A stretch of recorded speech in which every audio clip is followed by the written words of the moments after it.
O que faz um homem que diz lutar pela democracia, como Lula, ser fã e amigo dos piores ditadores do mundo das últimas décadas? Você já ouviu falar em Gaddafi? Esse é o nome de um dos ditadores mais sanguinários das últimas décadas. Ele simplesmente arruinou milhares de vidas do seu próprio povo, na Líbia.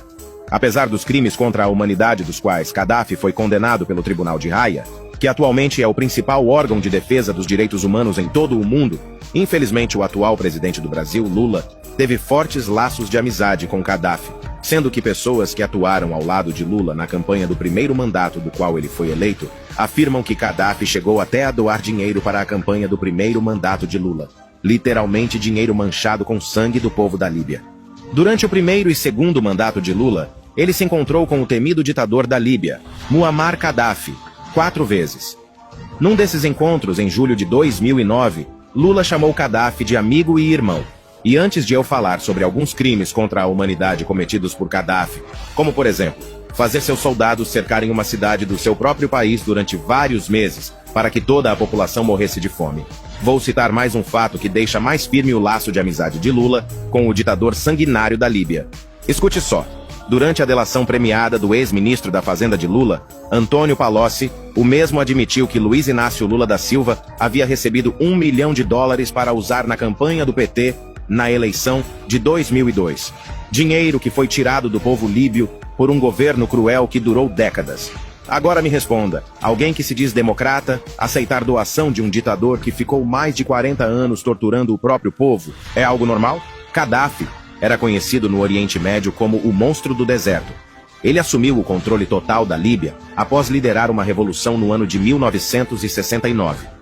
Em 1977, declarou oficialmente que a Líbia era uma nação socialista e proibiu o povo da Líbia de ter 2 imóveis. Quem tinha 2 casas teve que ceder uma para o governo. Talvez esse seja um dos motivos para a amizade de Lula com o ditador líbio. Por décadas, as arrecadações do governo líbio iam diretamente para o cofre de Gaddafi, sendo que ele se tornou um dos líderes governistas mais ricos do mundo. A crueldade e corrupção do monstro do deserto não param por aí.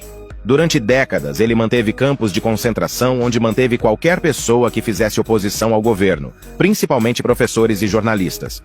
Relatos de prisioneiros dizem que os soldados de Gaddafi recebiam estimulantes para aumentar o libido e assediar as prisioneiras. Tudo autorizado pela nação socialista de Gaddafi. As ambições do ditador não se limitaram apenas na Líbia. Ele tinha ambições globais, sendo que em 1972 Gaddafi financiou a Organização Setembro Negro, para que ela cometesse os atentados à bomba na Olimpíada de Munique, que deixaram 12 mortos. Gaddafi iniciou guerras desnecessárias contra países africanos durante seu governo. A principal foi a campanha iniciada contra o Chad, cuja principal característica que levou ao conflito é o fato de que seu presidente, François Tombalbaye, era cristão e não apoiava o governo do ditador da Líbia. Gaddafi liderou um projeto internacional que passava pela retaliação da Europa e fim da centralidade ocidental no mando do mundo, tendo como principais inimigos os Estados Unidos, Israel, França e Reino Unido.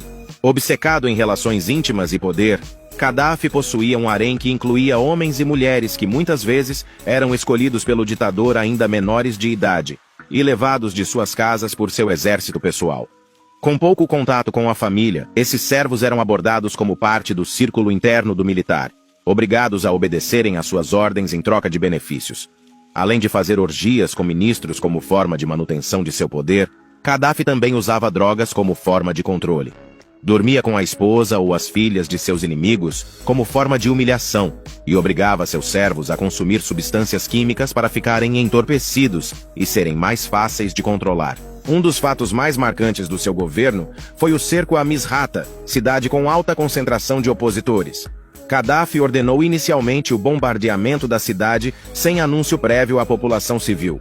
Então, foi feito o cerco militar e o impedimento da entrada de alimentos por 4 meses. Violando os acordos estabelecidos pela Convenção de Genebra, portanto, cometendo crimes de guerra, o ataque contra Misrata levou à morte e ao sofrimento milhares de pessoas, que passaram por fome e doenças sem poder receber auxílio.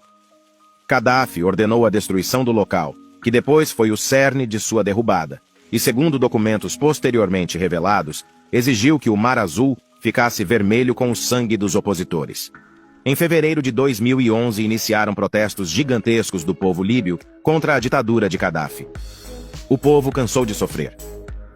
Naquele ano, lutando para se manter no poder, Gaddafi autorizou que seu exército matasse pelo menos 50 mil pessoas, o seu próprio povo. No mês de agosto de 2011, o povo conseguiu derrubar a ditadura do amigo de Lula, que acabou sendo morto depois de matar milhares de pessoas. Esse foi o fim da era de terror socialista na Líbia. Novamente eu pergunto, faz sentido alguém que diz ser democrata e da paz ser amigo dos maiores ditadores das últimas décadas? Faz sentido Lula ter mantido um laço de amizade tão grande com Gaddafi? Como minha avó já dizia, diga-me com quem andas que te direi quem...